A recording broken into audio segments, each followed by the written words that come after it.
Erectile dysfunction is no laughing matter. It can hit any man, of any age, but of course, is much more prevalent among older men. Once you hit 40, you're increasingly likely to suffer from ED.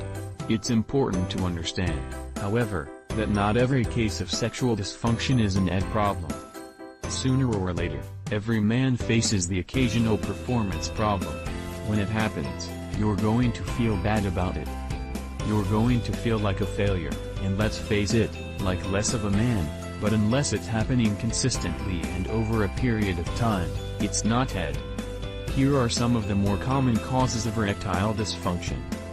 Diet, exercise, and lifestyle. The sad truth is that in a significant number of cases, erectile dysfunction is a condition we bring upon ourselves. Even when these things aren't the outright cause of ED, they're almost certain to be contributing factors that make your condition worse.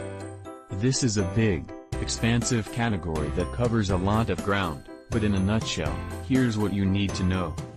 Eating lots of leafy greens, whole grains, oysters, watermelon, and blueberries, most any fruit will work, really, will help you give your body all that it needs to improve the quality of your erections, while cutting out processed foods, cigarettes and alcohol will provide further benefits.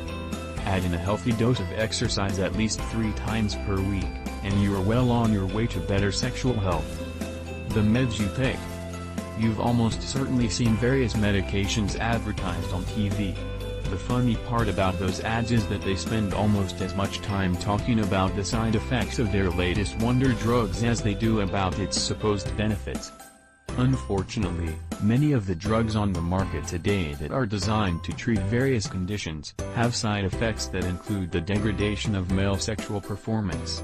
The most common of these are blood pressure medications, but there are many others. The good news is that in many cases, there are often, but not always, alternatives to the meds with these side effects. If that's the case, your doctor can prescribe you an alternative to help alleviate the problem. Your big brain working against your little brain. Many of the causes of erectile dysfunction are actually psychological. Understand that this is not the same as saying that it's all in your head, because it's not. Psychological issues can easily lead to a variety of very real physical ailments. If that surprises you, it shouldn't. Stress can lead to heart disease, so why can't other psychological issues lead to ED? It's a pretty common, fairly well understood phenomenon. Stress is, in fact, one of the leading causes of ED, which makes it a particularly nasty condition, because it also can lead to heart troubles, so it hits you twice. Long before stress kills you though, it will impact your sex life in a major, and entirely negative way. Our modern society is filled to the point of overflowing with stress triggers. We work too many hours. We don't take enough vacations, and even when we do, we tend to bring our work with us, thanks to the advent of the smartphone, which is both a blessing and a curse. Yes, it lets us keep in touch with friends and families no matter where we are in the world, but it also means that we have the tendency to never unplug. We need that. We need time to decompress and relax.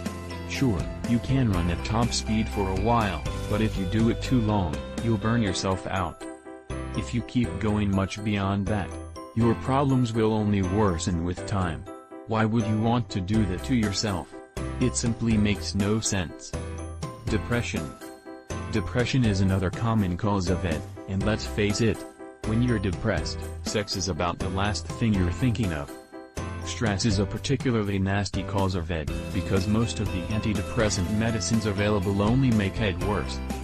Depression is insidious on another front as well, because it's easy to get caught in a negative, self-reinforcing feedback loop trap. What we mean by that is that when you're depressed, your self-esteem is, by definition, low. If you try to have sex, your low self-esteem may lead to performance issues. Then, when you fail to perform sexually, it lowers your self-esteem further, which makes future sexual performance issues even more likely. Once you're caught in that trap, it can be notoriously difficult to get out of it.